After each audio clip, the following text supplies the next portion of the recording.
గిరిజన కుంభమేళగా ప్రసిద్ధి చెందిన మేడారం జాతర కాసేపట్లో ప్రారంభం కానుంది. వనదేవతలను దర్శించుకునేందుకు ఇప్పటికే భక్తులు పోటెత్తారు. జంపన్నవాగులో పుణ్యస్నానాలు ఆచరిస్తున్నారు. సాయంత్రం కన్నెపల్లి నుంచి మేడారానికి సారలమ్మ అమ్మవారిని ఊరేగింపుగా తీసుకొస్తారు. సారలమ్మ రాకతో మొదలు కానున్న మహాజాతర ప్రారంభం కానుంది. మేడారం తరలి వస్తున్న భక్తులు జంపన్నవాగులో పుణ్యస్నానాలు ఆచరిస్తున్నారు. మేడారం నుంచి మరింత సమాచారం మా ప్రతినిధి అరుణ్ అందిస్తారు.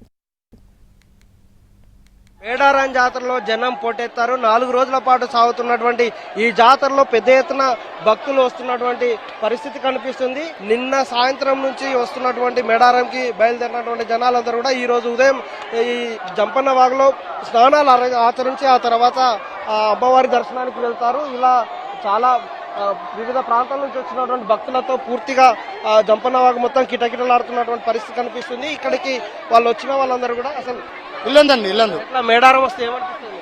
చాలా సంబరం కూడా అమ్మవారిని దర్శించుకోవడం ఇంకా అదృష్టము. అమ్మవారు సాయంత్రం వస్తారు.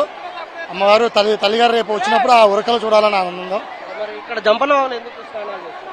జంపనవాగులో స్నానాలు చేయాలన్నా ఇది పుణ్యక్షేత్రంగా భావిస్తున్నాం కాబట్టి జంపనవాగుని మేము మా దైవంగా చూసుకుంటాం కాబట్టి ఆ నదిని మేము స్నానం చేస్తే అమ్మవారిని దర్శించుకోవాలని అనుకుంటున్నాం. మేము ప్రస్తుతం వీళ్ళందరూ కూడా చాలా మంది కూడా జంపన్న వాగుకు వచ్చి వాళ్ళందరూ కూడా పుణ్యస్నానాలు చేసిన తర్వాత ఆనవాయితీ ప్రకారం వెళ్తారు కాబట్టి చాలా రష్తో కూడుకున్నటువంటి నేపథ్యం కనిపిస్తుంది. రెండు వైపులా అటువైపు ప్లస్ ఇటువైపుగా దాదాపు 2.5 కిలోమీటర్ల మేర ఈ జంపన్న వాగు మొత్తం జనసంద్రమైంది. ఇక్కడికి వస్తున్న భక్తులకు ఎలాంటి ఇబ్బంది తలెత్తకుండా లక్నవరం నుంచి జంపన్న వాగులోకి నీళ్లు విడుదల చేశారు అధికారులు.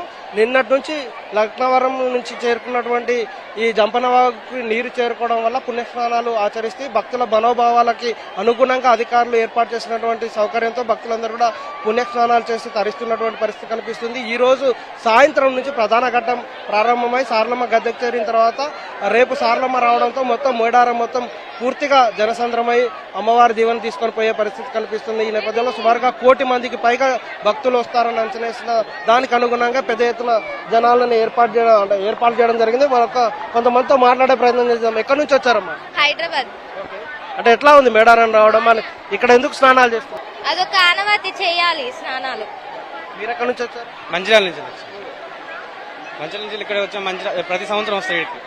ఎప్పుడు వచ్చినా ఇక్కడనే ఉంటాం. మంచిగా ఇప్పుడు ప్రస్తుతానికి అయితే పోయిన సంవత్సరం కానీ ఈ సంవత్సరం కొంచెం ఏదైనా పర్లేదు, బాగుంది అనిపిస్తుంది. ఇక్కడికి వచ్చినటువంటి భక్తులు చాలా సంతోషం వ్యక్తం చేస్తున్నటువంటి పరిస్థితులు కనిపిస్తున్నాయి. కొంత వసతులు అయితే బాగానే ఉన్నాయి. గతంతో పోలిస్తే కొంత ఫెసిలిటీస్ మెరుగుపరిచారని సంతోషం వ్యక్తం చేస్తున్నారు. మొత్తం మేడార పరిసర ప్రాంతం మొత్తం సుమారుగా 10 కిలోమీటర్ల మేర జనసంద్రంతో నిండిపోయింది. ఎవరైనా వాజిత్ అరుణ్ కుమార్, ఎన్టీవీ వరంగల్.